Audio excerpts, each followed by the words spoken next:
Assalamualaikum warahmatullahi wabarakatuh. Pada kesempatan kali ini, kelompok kami yang beranggotakan Puji Astuti Sohe, Putri Fikriani Nur Romdon, dan Rahadian Prasetya Aditama akan mempresentasikan materi mengenai teks resensi. Assalamualaikum warahmatullahi wabarakatuh. Nah, kawan-kawan, perkenalkan, saya Rahadian Prasetya Aditama Hidayat dengan nomor induk mahasiswa 192100172. Di sini saya akan memaparkan perihal pengertian, tujuan, dan manfaat resensi. Oke, yang pertama saya akan memaparkan perihal pengertian resensi.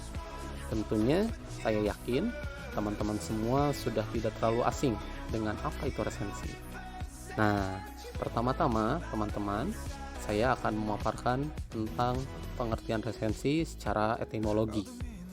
Nah, di sini resensi berasal dari beberapa bahasa teman-teman. Ada dari bahasa Belanda, bahasa Latin, dan salah satunya juga bahasa Inggris.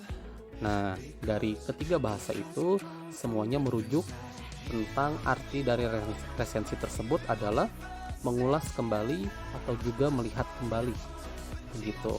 Lalu ada juga menurut Kamus Besar Bahasa Indonesia atau KBBI yang di sini merujuk atau istilahnya menerangkan bahwa resensi adalah pertimbangan atau pembicaraan tentang buku ataupun ulasan buku. Dan dalam perkembangannya, resensi tidak hanya terbatas pada buku atau karya pustaka semata nih teman-teman. Jadi resensi juga dapat dibuat untuk mengulas karya di bidang film atau musik. Nah, selain itu, kami juga menghimpun dan mengumpulkan beberapa pengertian tentang resensi dari beberapa ahli nih teman-teman. Yang pertama itu tentang pengertian resensi menurut Dahlman dalam buku Keterampilan Menulis tahun 2016. Nah, di sini Dahlman mengemukakan pendapatnya bahwa resensi adalah tulisan ilmiah yang membahas isi sebuah buku, termasuk kelemahan dan keunggulannya untuk diberitahukan kepada pembaca. Lalu ada juga nih teman-teman pengertian resensi menurut Yus Rusiana yang dituangkan dalam wacananya pada halaman 1 tahun 1996. Nah, di sini Yus Rusiana mengemukakan bahwa resensi adalah tulisan mengenai buku pengetahuan, sastra, kamus ensiklopedia, dan lain-lainnya yang mengikhtisarkan, menggambarkan, serta menjelaskan atau menilai buku. Nah, lalu kami pun mengutip dari pendapat dosen kami atau dosen kita semua yang tidak lain ialah Pak Yusef Ahmadi pada salah satu tulisan wacana beliau tahun 2020. Beliau juga mengemukakan bahwa teks resensi ini termasuk ke dalam bentuk wacana argumentatif. Wacana argumentatif merupakan teks yang di dalamnya berisi argumen atau pendapat seseorang atau juga kelompok tentang suatu hal dan fenomena tertentu, baik yang bersifat alam, sosial, politik, maupun budaya. Teks argumentatif ditujukan untuk memengaruhi atau meyakinkan pembaca atau juga pendengar agar sependapat dengan penulis berdasarkan uraian opini yang didukung oleh data tertentu. Nah, itu kurang lebih pengertian teks resensi menurut pendapat beberapa ahli. Lalu kami juga menyimpulkan teman-teman dari berbagai pengertian yang dikemukakan oleh para ahli tadi, maka kami mencoba untuk membuat simpulan bahwa teks resensi merupakan sebuah teks yang isinya berupa ulasan terhadap suatu karya yang dapat berupa buku, film, musik, maupun karya sastra lainnya, baik fiksi maupun non-fiksi, yang menggambarkan serta menjelaskan kelebihan atau kekurangannya. Nah, menarik atau tidaknya tema serta isi buku ini teman-teman, terus kritikan dan juga misalkan dorongan-dorongannya itu tergantung kepada khalayak mengenai perlu atau tidaknya buku tersebut untuk dibaca dan juga dimiliki atau dibeli yang disampaikan secara objektif. Nah, tulisan tersebut didukung dengan ilustrasi buku yang diresensi, baik itu berupa foto buku atau juga fotokopi buku ataupun misalkan sampul bukunya. Lalu hasil tulisannya dimuat di surat kabar ataupun majalah. Nah, kawan-kawan, yang berikutnya saya akan memaparkan perihal apa sih tujuan dari resensi. Nah, tentunya saya rasa kawan-kawan pun sudah mengetahui banyak perihal tujuan resensi. Nah, di sini saya hanya akan memaparkan beberapa tujuannya saja. Nah, yang pertama, tujuan dari resensi adalah memberi pemahaman komprehensif mengenai suatu karya berdasarkan sudut pandang penulis kepada pembaca tentang isi buku yang dijadikan resensi. Yang kedua, mengajak pembaca berpikir, merenung, dan mendiskusikan lebih jauh substansi dalam karya yang diulas. Yang ketiga, memberi pertimbangan pada pembaca mengenai kelebihan dan kelemahan buku. Lalu yang keempat, memberi informasi detail sebuah karya, yaitu nama pengarang, tahun terbit, latar belakang pengarang, proses pengkaryaan, atau hubungan dengan karya lain yang sejenis. Dan yang kelima, memaparkan pendapat penulis melalui pertimbangan atau penilaian. Oke, kawan-kawan, jika sebelumnya kita membahas perihal apa tujuan dari resensi, nah sekarang kita juga akan sedikit membahas tentang apa manfaat dari resensi. Oke, yang pertama, resensi itu dapat menjadi bahan pertimbangan nih kawan-kawan. Maksudnya, resensi dapat memberikan gambaran kepada para pembaca mengenai suatu karya, dan resensi juga dapat mempengaruhi mereka atas karya tersebut. Nah, dengan adanya resensi, para pembaca akan mengetahui secara garis besar mengenai sebuah karya tentunya. Dengan begitu, pembaca dapat mempertimbangkan karya mana yang akan mereka baca atau cermati. Lalu, ada juga nih manfaat resensi sebagai nilai ekonomis. Nah, maksudnya jika kita dapat meresensi buku, lalu istilahnya kita dapat mengembangkan resensi buku tersebut, kita bisa mendapatkan uang atau imbalan serta buku-buku yang diresensikan dengan secara gratis dari penerbit buku apabila resensi itu dimuat di koran atau majalah. Nah, lumayan bisa menambah uang saku ya kawan-kawan. Lalu yang berikutnya, ada juga manfaat resensi sebagai sarana promosi buku. Ya, tentunya buku yang diresensikan merupakan buku baru yang belum pernah diresensi. Nah, resensi buku tersebut dapat membuat orang tertarik untuk membaca buku yang diresensikan. Dengan demikian, resensi merupakan media untuk dapat mempromosikan buku baru tersebut. Lalu, yang terakhir, salah satu manfaat dari resensi adalah pengembangan kreativitas tentunya. Nah, dengan meresensi buku, ya, kita tentunya semakin sering menulis. Maka semakin terasah atau tajam juga nih kebiasaan menulis untuk tiap individu. Tentunya hal tersebut dilakukan untuk dapat mengembangkan kreativitas kita dalam menulis.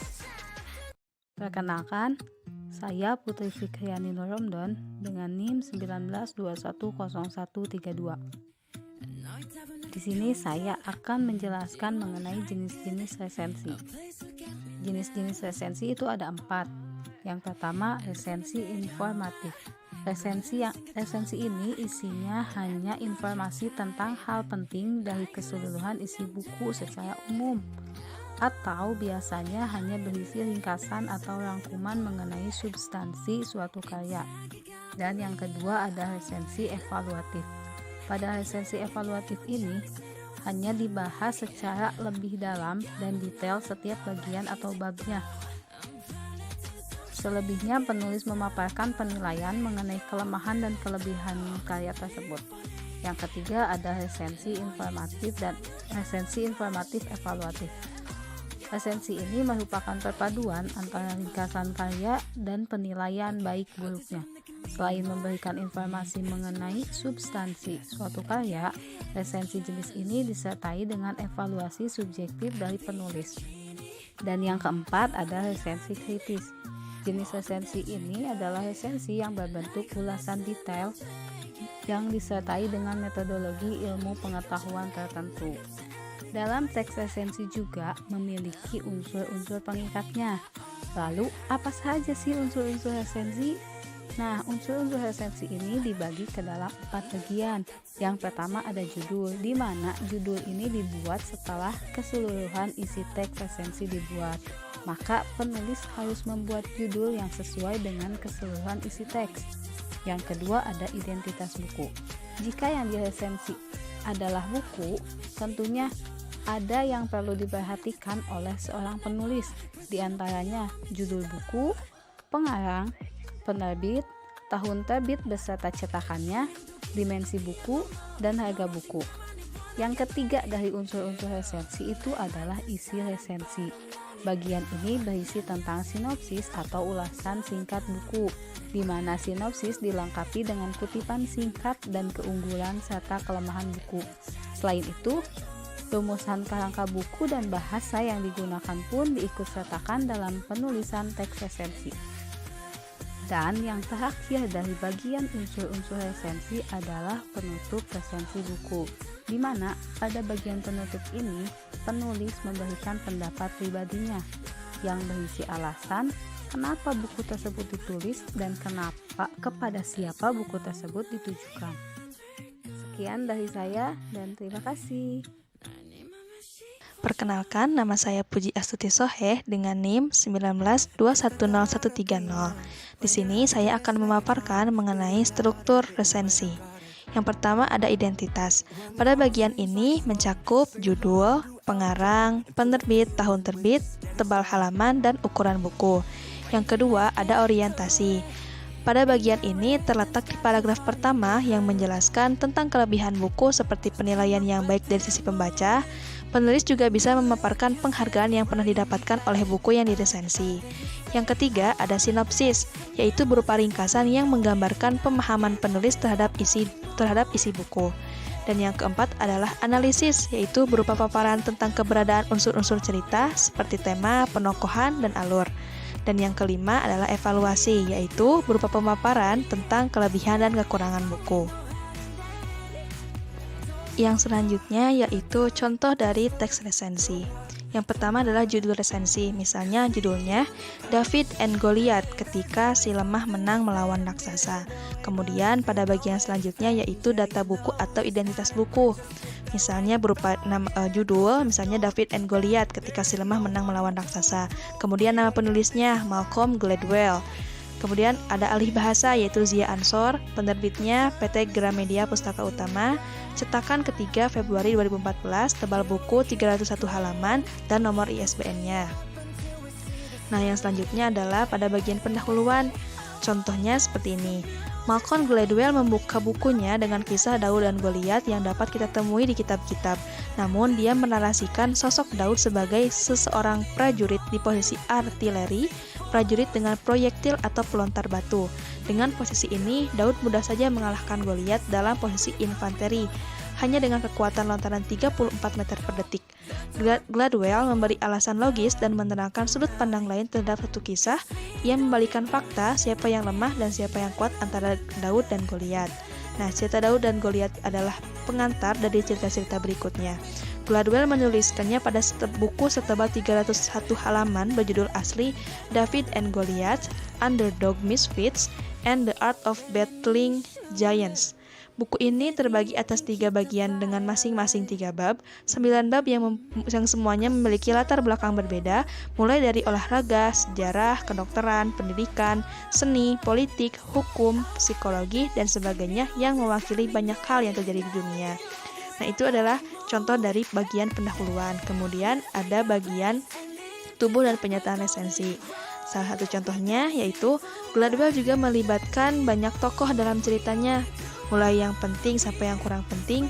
Ada cerita tentang tim basket putri, tentang guru dan kelas yang efektif, tentang orang-orang besar yang didominasi anak yatim atau piatu, tentang bagaimana seorang memilih universitas, pelukis impresionis di Paris, disleksia, leukemia, Blitz di London, pergerakan hak sipil di Amerika, kriminalitas di Brownsville, seteru antara Protestan dan Katolik di Irlandia Utara, tentang orang tua yang kehilangan anaknya, juga tentang orang Yahudi yang sembunyi di Le Chambon, Prancis. Nah, pada bagian ini biasanya mengenai tubuh atau isi dari pernyataan resensi yang dalam sebuah buku. Nah, dan yang terakhir adalah sebuah yaitu penutup. Contohnya yaitu seperti ini. Dalam buku ini kita kembali diingatkan bahwa setiap orang memiliki kelemahan atau kesukaran. Pilihannya hanya apakah kita berani menjadikan kelemahan atau kesukaran menjadi senjata yang dapat mengalahkan Goliat. Menurut saya, buku ini layak dibaca agar memperdaya sudut pandang kita akan banyak hal. Nah, itulah salah satu contoh dari teks resensi. Sekian dari saya, terima kasih. Nah, mungkin cukup sekian pemaparan materi yang dapat kelompok kami sampaikan. Kurang lebihnya mohon dimaafkan. Wabillahi taufiq wal hidayah. Wassalamualaikum warahmatullahi wabarakatuh. Terima kasih teman-teman.